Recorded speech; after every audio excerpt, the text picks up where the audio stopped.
Hello everyone. I'll be discussing how we can leverage Yang models to pull, do some operational and configuration um, exercises, right? In here, I'm going to be using Cisco Modeling Lab and a virtual Linux um, desktop, right? In which I'm running Python. Okay. Um, what we'll be doing is we'll be using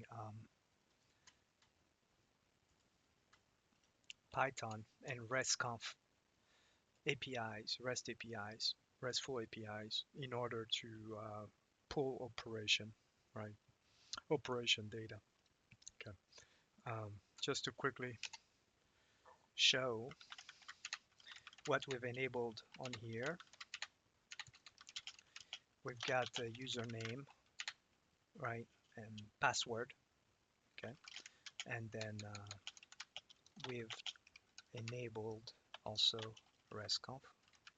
Okay, so you have RESTCONF and you have IP HTTP secure server on both router and switches. This will allow me to utilize REST APIs to collect operational data or configuration data. Okay.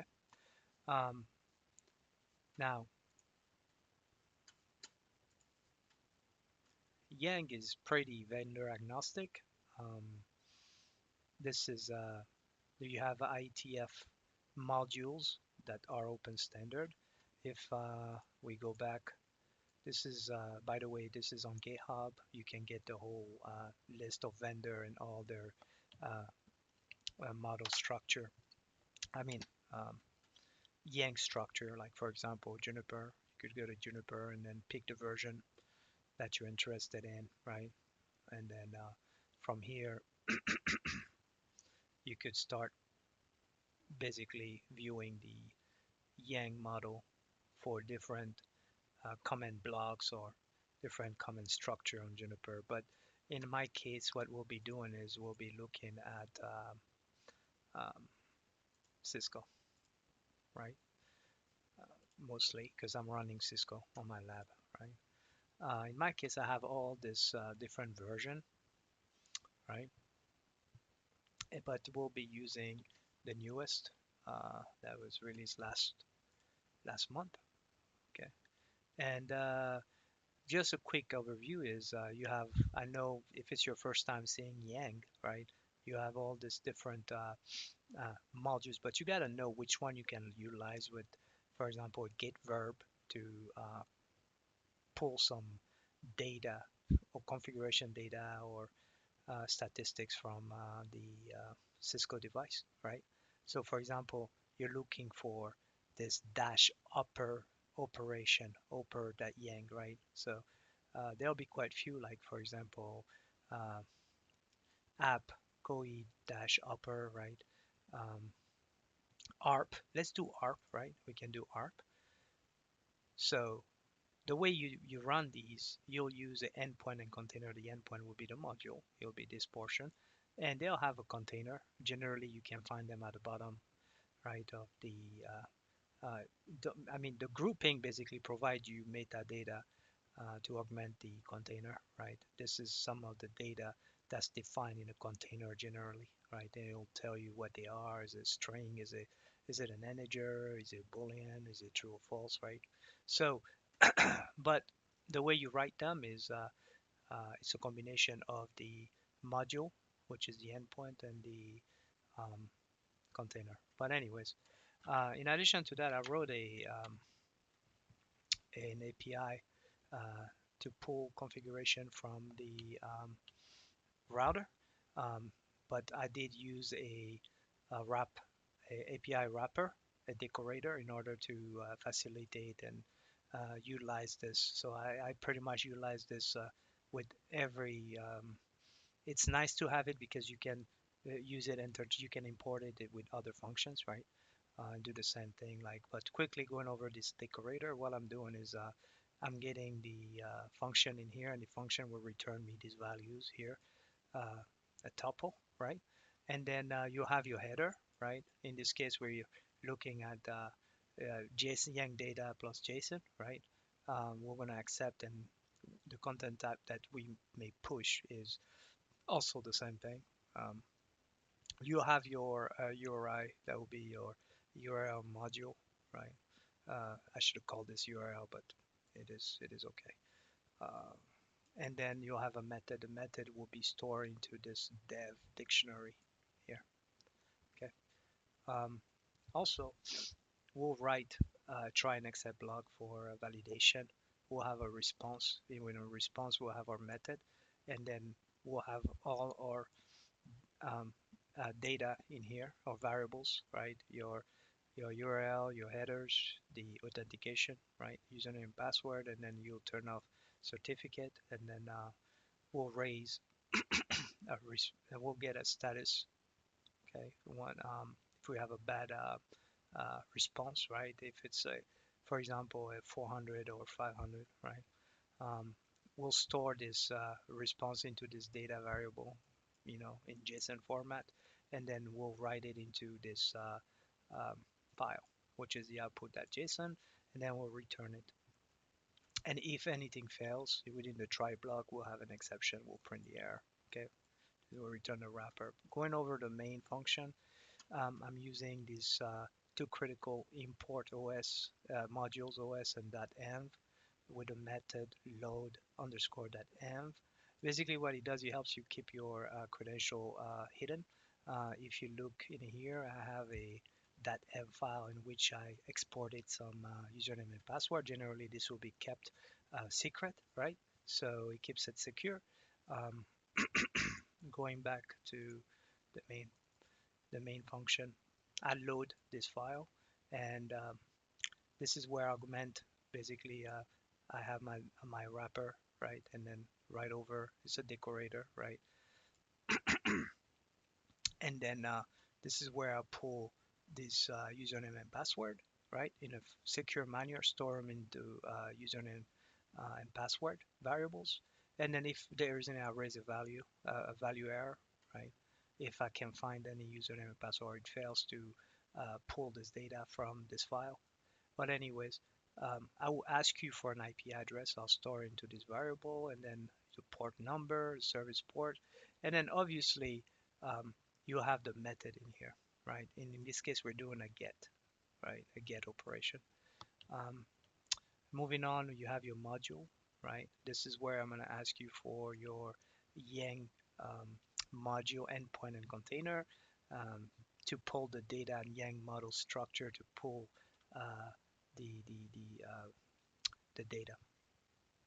You have your URL. This is what and then we're going to return here a dictionary, which is this dictionary right here. We'll return the URL and then a module. Okay. This will be in a try and accept. So in the try block, anything fails, we'll go into the accept block, and then we'll print an error, same thing, error handling. And then again, we're doing error handling under the name, that main, right? Name equal main block. In here, if output, then we're saying that we were successful, or else we failed, right? Okay, but anyways, let's run it. So like I said, we'll use the router. Okay, we'll use a server support, and then here, this is where he asks you for your endpoint and container. Like I said, you could go back up here, right? You grab your container, which is -arp -upper, right? So it will be Cisco -ios -xe -arp -upper, and then on here you go down to your container, right? Again, the grouping just define the different variables, right?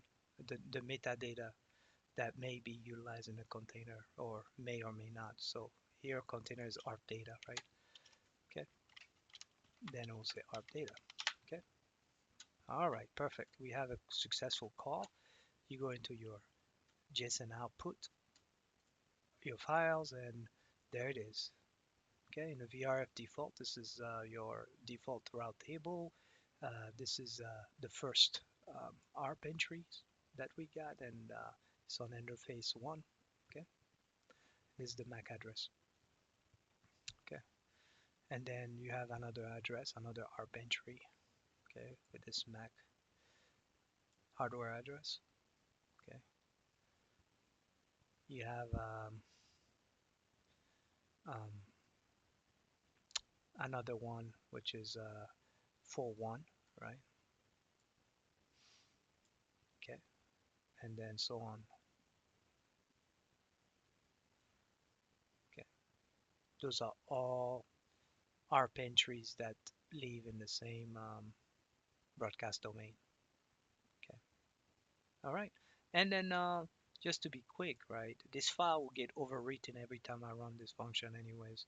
But again, like I said, we have plenty of you can explore this Yang data structure yourself, and you can test, right, with all these operational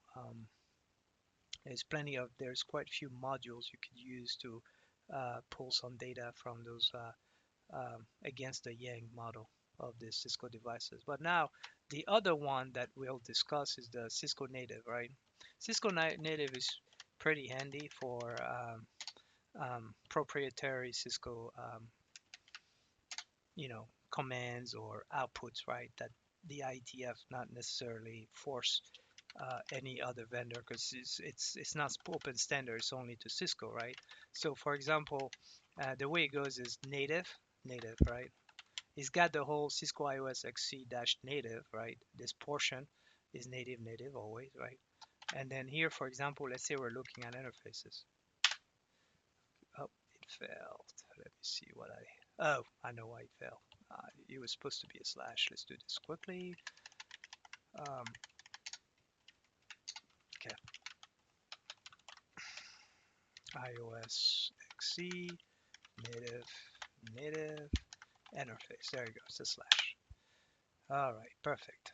And then over here, you're looking at the interface description. It's IP, the name of the interface, so it's gig1, right? The address, the network mask, and so on, right? So you have a copy of the configuration in the JSON format. And what's nice about this is because JSON data structure is vendor agnostic. I could utilize this format and upload it in, let's say, a data visualization software that can grab this data and do maybe some spreadsheet, or because we can even collect interface statistics and so forth using this operation command, right? Um, Again, we can run another one. For example, um, let's do against the route tables, right? Let's do that one. That will be the last one. We're running out of time, or so we'll do router, right? There we go. API successful. Let's see what we got. There we go. So we have OSPF running with the process ID autonomous AS1, right? And the router ID, okay? Because the OSPF has been applied to the interface. Has been turned off. The configuration is on the interface, okay? I can show you real quick.